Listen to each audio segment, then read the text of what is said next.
Salut à tous, c'est Nicolas, on se retrouve pour une première vidéo sur ma copie d'écrit 1 d'agrégation. Dans cette première vidéo, on va analyser le sujet et mon introduction. Je ne vais pas forcément relire ce que j'ai pu écrire, donc n'hésitez pas à faire pause si vous voulez prendre le temps de lire. J'ai eu 14 sur 20 à ce devoir, ce n'est pas excellent mais ça représente quand même une très bonne note, puisqu'avec 14 on était dans le top 20 sur 600 copies rendues.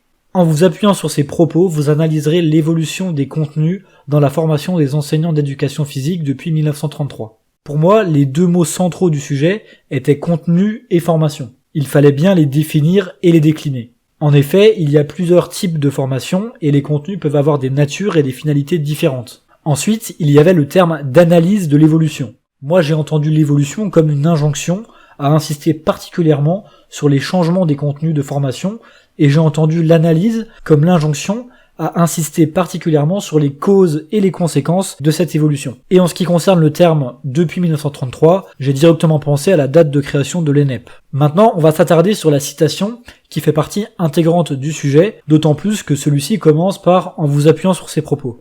Je pense qu'il y avait surtout deux choses à remarquer dans les propos des auteurs. Déjà, les auteurs sont très engagés, ils affirment tout un tas de choses sur les études d'éducation physique avec assez peu de nuances. Les études d'éducation physique sont marginales, elles sont techniques, elles n'ont pas de statut universitaire véritable, elles n'offrent pas d'issue en dehors de l'enseignement, etc. Pour ce premier point, je pense qu'il était possible et souhaitable de critiquer les affirmations des auteurs ou à minima de les nuancer.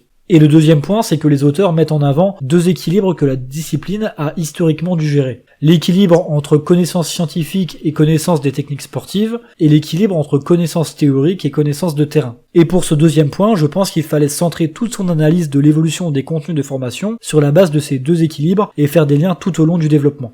En termes de méthodologie, pour cette introduction, j'ai utilisé un enchaînement assez simple. J'ai commencé par une phase d'accroche, ensuite j'ai fait une phase de questionnement, puis une phase de définition, pour enfin terminer par une problématique et les annonces de parties.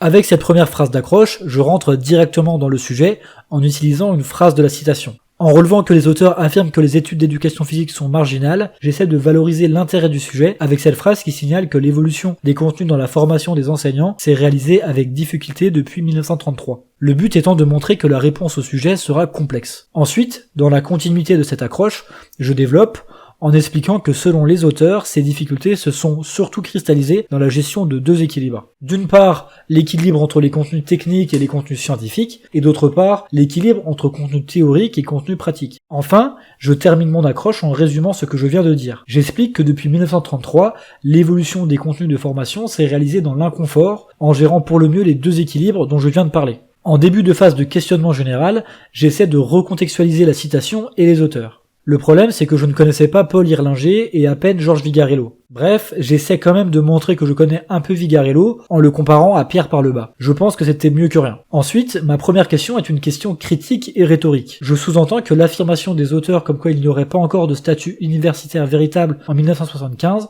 est en partie faux car les UREP se sont mis en place en 1969. Personnellement, j'essaie toujours d'être très critique dans ma réponse au sujet.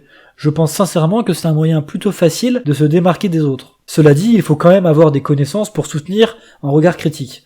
Sans connaissance, on ne peut pas démontrer une critique et convaincre. Avec ma deuxième question, je poursuis le développement de mon analyse critique. J'affirme que les auteurs ne parlent que des études d'éducation physique, alors que le sujet concerne l'évolution des contenus de formation. Or, je sous-entends que la formation ne se limite pas forcément aux études. Je n'en dis pas plus ici pour garder un peu de suspense et de la consistance au reste de mon introduction. Ma troisième question est aussi une question critique et rhétorique. Je sous-entends par cette question que l'affirmation des auteurs comme quoi les études d'éducation physique sont spécialisées au point de n'offrir aucune issue en dehors de l'enseignement, est fausse au moment des propos des auteurs en 1975. Ensuite, j'essaie d'élargir un peu la réponse au sujet en ajoutant un troisième équilibre qui n'est pas abordé par les auteurs avec les PEGC qui sont contraints de gérer l'équilibre entre deux disciplines et donc deux contenus de formation. Enfin, je termine ma phase de questionnement général par une petite critique du terme de connaissance scientifique sur le mouvement corporel. Le terme me semblait réducteur dans le sens où les sciences ayant un impact sur la formation en éducation physique ne se limitent pas aux sciences relatives au mouvement corporel. Je pensais notamment aux sciences humaines.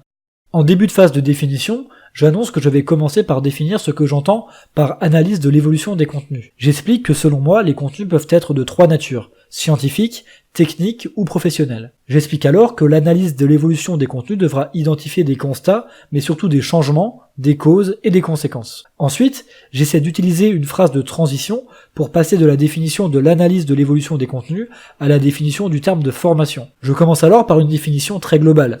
Puis je dissocie trois types de formation, la formation initiale, la formation continue et la formation empirique. Étant donné que le terme de formation empirique est un terme que j'ai plus ou moins inventé pour ce devoir, et que c'est un concept assez original, je m'attarde sur la définition de ce terme pour éclairer le correcteur. J'explique que pour moi, la formation empirique, c'est la formation de terrain, la formation qui se fait inconsciemment ou consciemment grâce aux années de métier. Ensuite, avec cette phrase, j'essaie de faire un lien avec les propos des auteurs. Et enfin, j'essaie à nouveau d'apporter un regard critique en expliquant que c'est parfois trop simpliste de considérer la théorie et la pratique comme étant complètement antinomiques. Ensuite, je passe à la problématique. Je commence directement par expliquer que pour répondre avec pertinence au sujet, il s'agira de s'appuyer avec prudence sur les propos de Irlinger et Vigarello. En gros, il s'agira d'utiliser un regard critique. Puis, j'explique que l'étude de l'évolution des contenus nécessitera la prise en compte des différentes natures, finalités et rôles de ces contenus. J'insiste alors sur le fait qu'une véritable analyse devra déterminer les causes et les conséquences de ces évolutions et prendre en compte la pluralité des formations